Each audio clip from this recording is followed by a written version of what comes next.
y vamos a estar hablando con miembros de organizaciones de la sociedad civil sobre pues la lucha contra la corrupción en el marco de lo que es conocido como el caso Francisco Flores. Me acompaña Leonel Herrera, él es miembro y representante de ARPAS. También me acompaña Oscar Campos, él es miembro de ISD, y también está con nosotros el día de hoy Ramón Villalta, él es representante de ISD. A los tres, muy buenas noches y bienvenidos. Buenas noches. Gracias. Buenas noches. Yo quiero preguntarles, Ramón, ya que ISD es miembro, querellante en este caso, que de primera mano nos actualices un poquito cómo lo acontecido con ustedes como parte en este caso. Sí.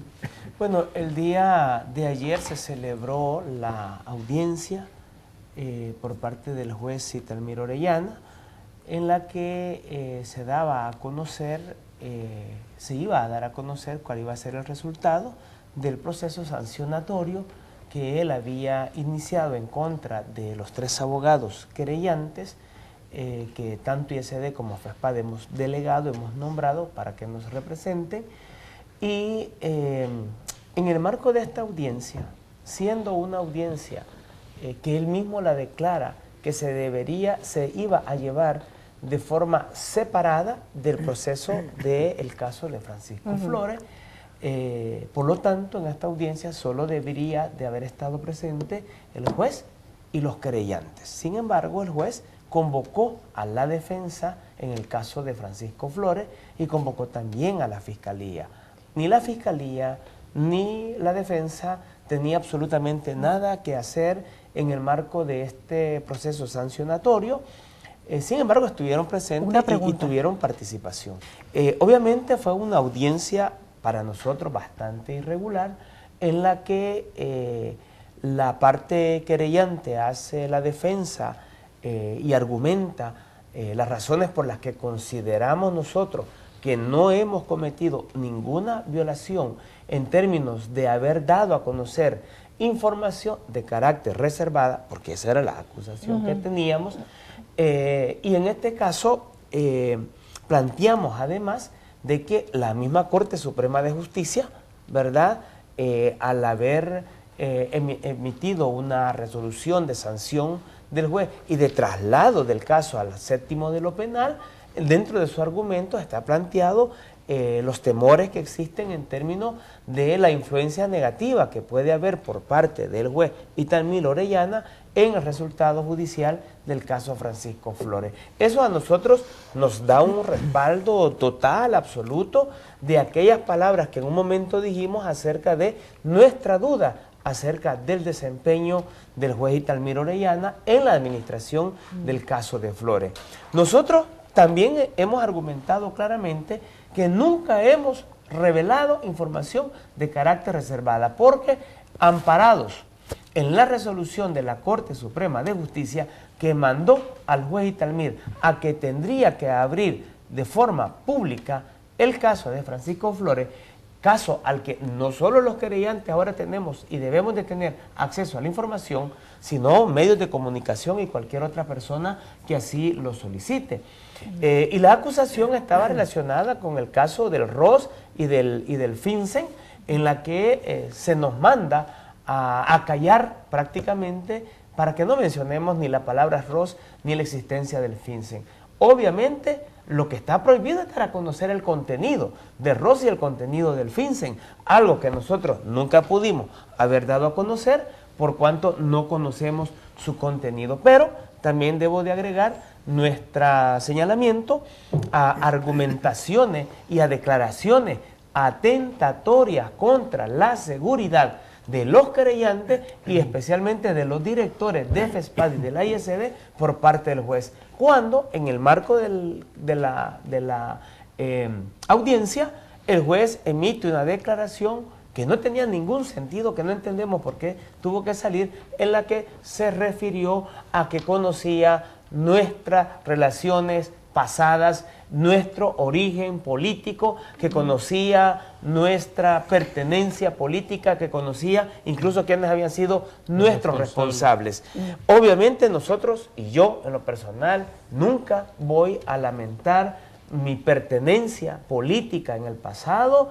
Me enorgullece haber participado en el periodo de la guerra en una organización política que hizo un trabajo fundamental para garantizar los acuerdos de paz que contribuyeron a cambios democráticos de este país. Recordemos que la resolución de la Corte Plena mandataba al juez Levis y Telmiro Orellana a que dejara de conocer de inmediato el caso que se sigue contra el expresidente Flores y fuera trasladado al séptimo de instrucción.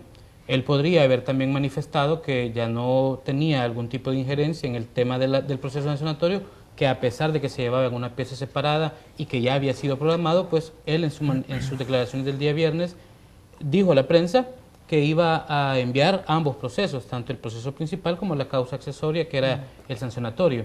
Ya el día lunes nos parece raro que cuando llegamos al juzgado para hacernos presentes a la hora de la audiencia, porque no se había reprogramado, inmediatamente dice que sí se va a llevar a cabo y que completamente diferente a lo que esperábamos nosotros, una audiencia de un proceso sancionatorio con la querella del juez, estaba la defensa, como lo dice el licenciado Villalta, estaba la parte fiscal también, deja entrar a los medios de comunicación, situación que no había permitido en todo el proceso, y empieza a hacer declaraciones que iban no sobre la lógica del proceso sancionatorio nada más, sino que otro tipo de declaraciones en la cual incluso hasta le falta el respeto a los litigantes, a los querellantes, perdón. En ese sentido creemos que sí hubo algún tipo de injerencia de parte de la, por la resolución, una influencia de parte de la resolución de la Corte, pero en el sentido de que él quería revanchismo, quería demostrar que él había sido cesado de conocer el proceso, no por razones por las que la Corte lo estaba ¿Lo dijo de esta manera, de manera explícita durante la audiencia de ayer? Imagínate que fue tan descarado, perdón la palabra, pero él dijo que ya no le interesaba absolutamente nada conocer del proceso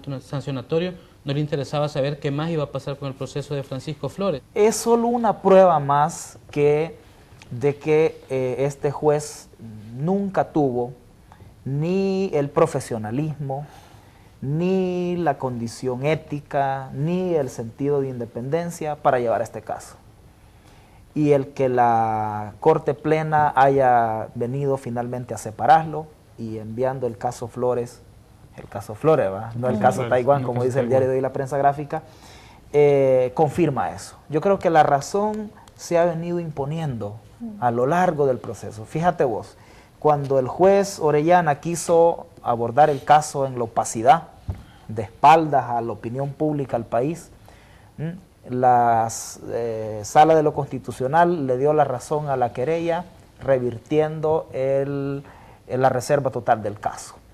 Luego los querellantes y las organizaciones que respaldamos su actuación, veníamos señalando el comportamiento del juez Orellana de favorecer constantemente al acusado, y la Corte Plena lo termina separando y entonces da la razón a lo que nosotros veníamos planteando. O sea, yo creo que la razón se ha venido imponiendo, y ahora que el caso va a este tribunal séptimo de instrucción, que nosotros tenemos expectativa que ahí la situación sea diferente, que finalmente haya justicia en este caso y se siente por primera vez en El Salvador un precedente importante en la lucha contra la corrupción.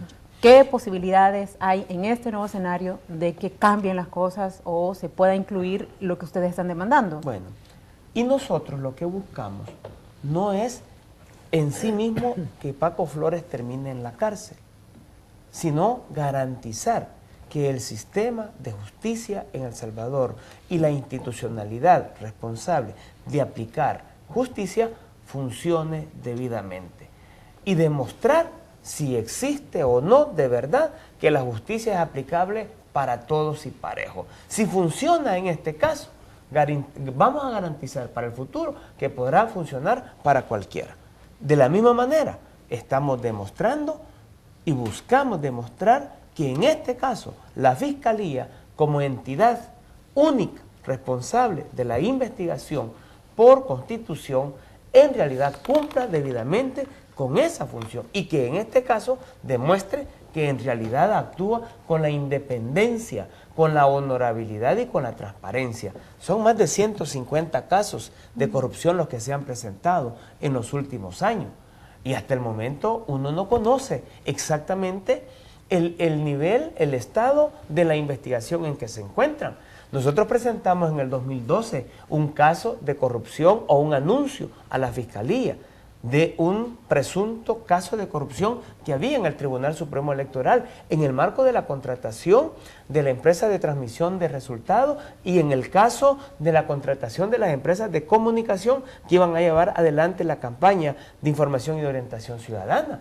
Sin embargo, hasta el momento, 3 años más tarde, nosotros no conocemos y el fiscal no ha dicho nada y la Fiscalía en general no ha dicho nada en qué estado se encuentra esa investigación. Por lo tanto, aquí la Fiscalía puede actuar de manera negligente o puede actuar de manera arbitraria. ¿Qué es lo que ha estado sucediendo en el caso Flores? Actuando de manera arbitraria. Óscar, yo quiero preguntarte a ti, ¿por qué esta reiterada petición de que se incluya el lavado de dinero? ¿Cuál es la diferencia para verlos con los otros 2 delitos o 3 delitos que se están procesando al expresidente Flores? ¿Qué implica este lavado de dinero? Recordemos que, en primer lugar, el delito de lavado de dinero es un delito mucho más complejo. Es un delito que para su realización necesita el involucramiento no solamente de una persona. Es decir, es un delito que al final no tiene un resultado tan comprobable, pero que sí puede, en base a la teoría del delito, implicar a muchas otras personas, a muchos otros conocidos hoy como destinatarios, digámosle así, que pudieron estar dentro de una red para poder lavar esa cantidad de dinero. No es fácil mover $1 millón, menos 15, menos 10, 60, como se le establece. Segunda diferencia que se establece con los otros delitos con los que se le están acusando, la pena es mucho mayor.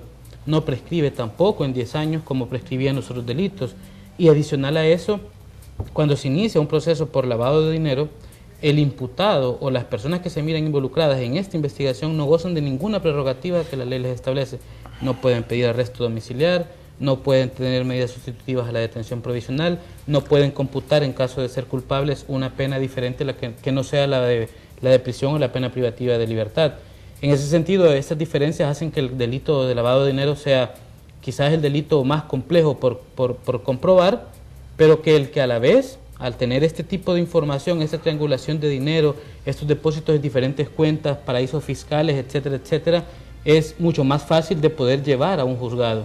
Y queda, exactamente, y queda a criterio de la sana crítica de los jueces o el tribunal de sentencia para poder demostrar la responsabilidad o no de los imputados. Nunca van a encontrar en un delito de lavado de dinero que efectivamente el dinero quede en la cuenta de la persona a la que se está procesando. Con este nuevo juez, ¿verdad? Una de las acciones que la parte querellante de las organizaciones sociales obviamente va a hacer es esa, ¿verdad? Que a ver si con el nuevo juez, el 7º de instrucción, se incluye el delito de lavado de dinero. ¿Él puede hacerlo?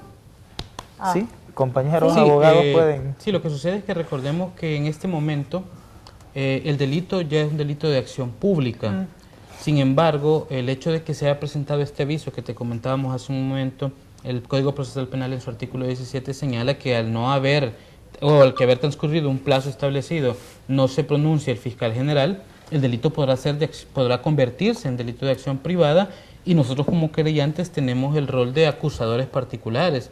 Estamos analizando si que la ley permite el hecho de presentar una acusación particular dentro del proceso y presentarla por el delito de lavado de dinero. El juez valorará si la admite o no en ese sentido, pero sí se puede solicitar al juez que pueda conocer. Incluso podría, en algún dado caso, llegar a solicitársele al juez que haya una modificación del delito y que se pase del delito de peculado, enriquecimiento ilícito, a otros delitos, incluido el de lavado de dinero. ¿Cuándo se van a reunir con el juez? ¿No les han hecho notificación? No. A ver, allí lo que está ahorita es que el juez Italmiro Orellana, que también en la audiencia tuvo el atrevimiento de hacer una declaración en frente de todo, en la que dijo que no iba a ser su responsabilidad el atraso del traslado de todas las diligencias al 7º de lo penal. Otra vez, como si se tratara de un asunto discrecional, arbitrario. La responsabilidad del juez es trasladarla de forma inmediata porque este es un caso especial. ¿Hay plazos en el Código 24 Procesal horas cuando se trata de un proceso de instrucción penal, inmediatamente cuando se trata de un caso especial. Creemos que este se trata de un caso especial, por lo tanto tiene que ser de inmediato. Sin embargo, hasta este día todavía nosotros no tenemos conocimiento de que el juez ya haya hecho definitivamente el traslado de toda la diligencia. Pero vamos, es una cuestión bien arbitraria, porque si la ley te establece quién puede, digamos, intervenir en este caso, si la ley establece, el Código Procesal Penal, un plazo, y más en estos casos, un juez puede decir, yo no sé, yo no me voy a hacer responsable de cuánto voy a tardarme. Sí, no, definitivamente, lo que es importante es saber, es la actitud y es la que venimos denunciando, ¿verdad? Aquí hay una actitud de entretener, de retrasar, de obstaculizar y de hacer todo para garantizar que el tiempo pase y que finalmente llegue a una situación en la que no tengamos ningún elemento de prueba que nos permita realmente hacer un enjuiciamiento y evitar en un momento específicamente en el que estamos viviendo de elecciones en las que el partido político Arena está directamente involucrado en este caso. Pero como las cosas, yo he dicho en otros programas, los astros parece que no están a favor de Arena. Es que también con la declaratoria de beatificación de Monseñor Romero, vuelve otra vez al punto a reconocerse quiénes son o quiénes fueron los responsables del asesinato de Monseñor Romero. Por eso que hay candidatos hasta que el apellido se están quitando, ¿ah? Ya no se llaman fulano Davison, ya no solo tienen su nombre, porque buscan esconder definitivamente y protegerse en el marco de un momento electoral y buscan evitar que el caso Flores les vuelva a generar una afectación.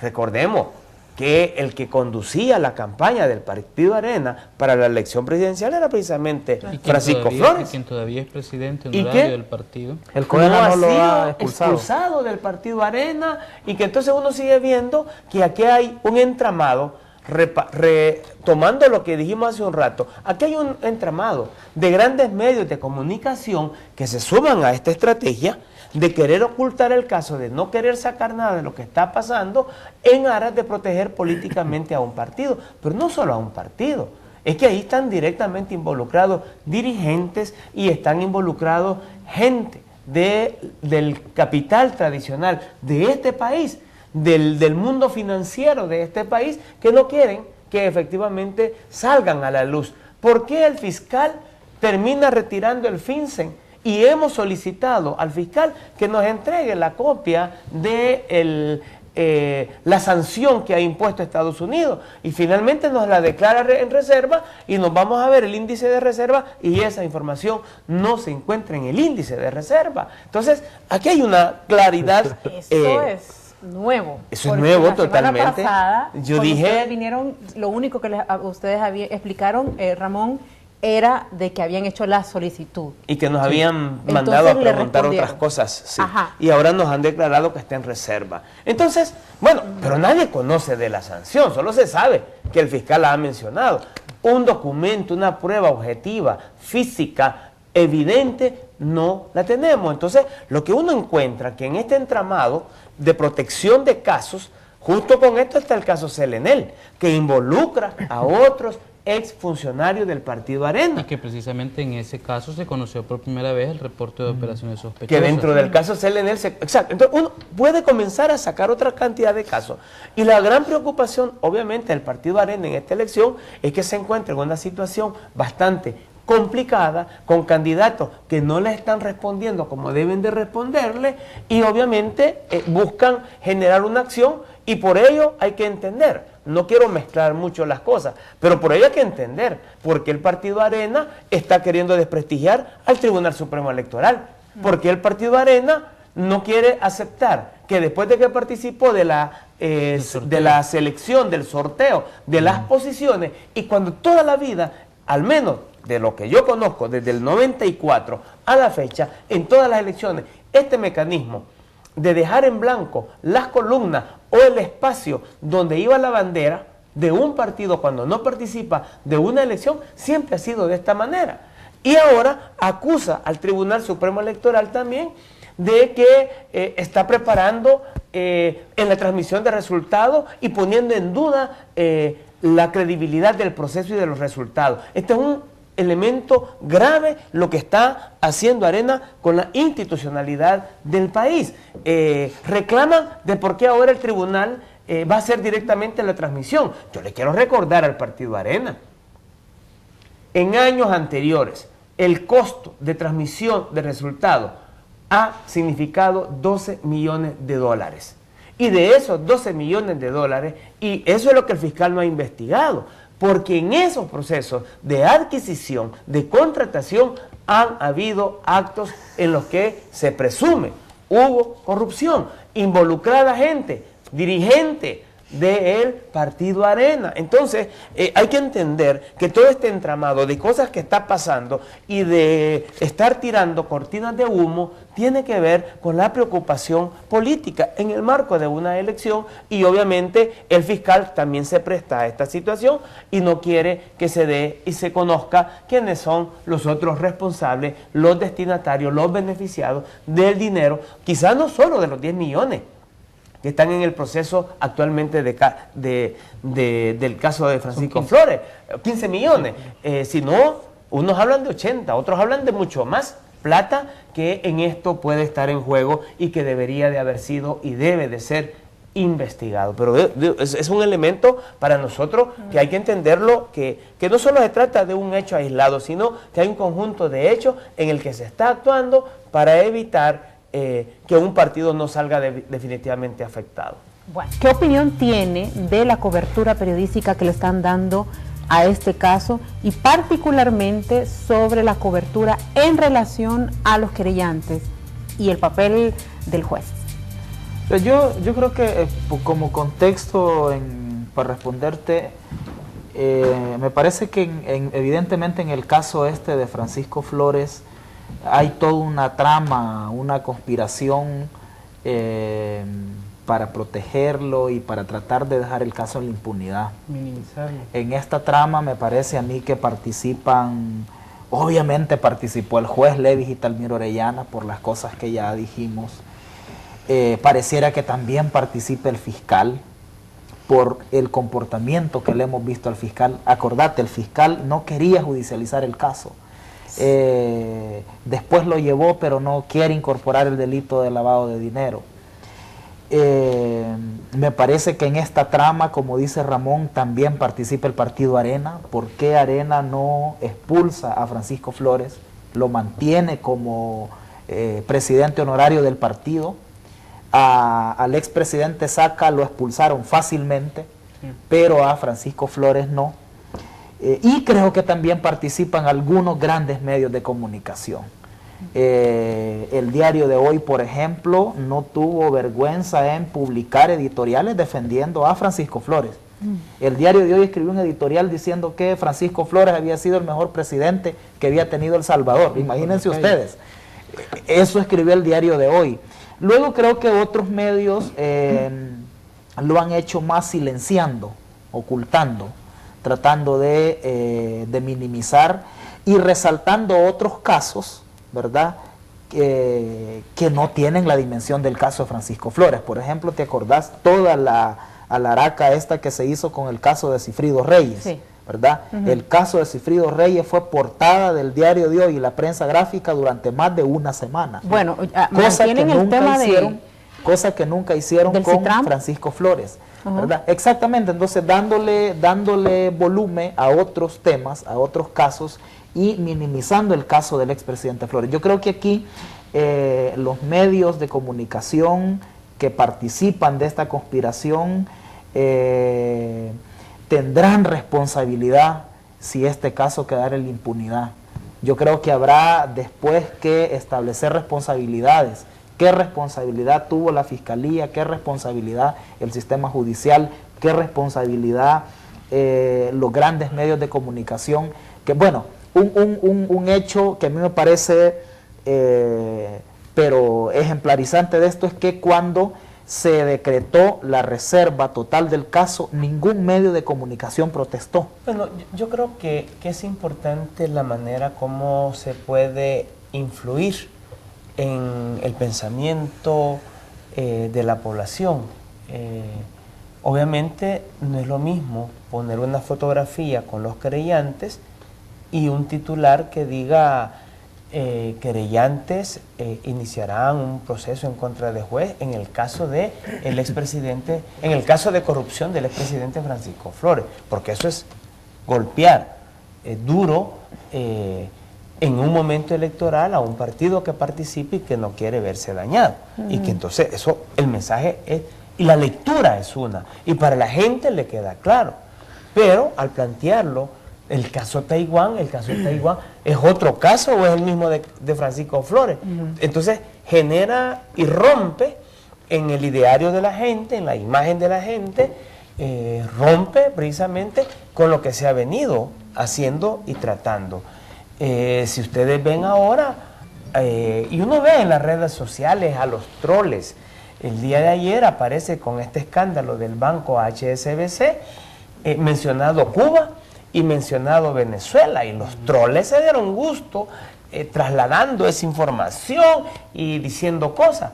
Ahora que sale El Salvador con 52 cuentas que están dentro de este mismo asunto del escándalo del HSBC, recordando que una exfuncionaria del Partido Arena fue precisamente presidente del HSBC aquí en El Salvador. Entonces uno dice, bueno, ¿y ahora por qué los troles? Y por cierto, cercana al expresidente Flores. Por fue supuesto. funcionaria del expresidente Flores. Y fue una de las que presionaron a la Corte Plena para que le quitara las facultades investigativas a la sección de probidad. Pero si ustedes ven en los mismos medios, este escándalo tan famoso aquí no se ha escandalizado, ¿verdad? Entonces no aparece, parece que no es una noticia. Entonces hay una manipulación definitivamente en determinados medios de cómo presentan una nota, de cómo presentan una noticia, o a veces manipulación de declaraciones que nosotros mismos hemos dado, y la manera en cómo se presenta genera una confusión. ¿Cuánto falta, Ramón? Siempre te pregunto lo mismo al final del programa cuando están acá. Pidieron un lapso de 6 meses, Sí. ¿verdad? Sí. Entonces, ¿por qué? 6 de mayo. 6 de mayo. Vence el plazo y allí vamos a tener que esperar cuando el juez programa la audiencia, hasta que se programe la audiencia, y en la audiencia es en donde, si tenemos elementos básicos de prueba de lavado de dinero, ahí mismo se solicita la inclusión del delito de lavado de dinero, hasta en ese momento. Bueno, mucha suerte. Gracias.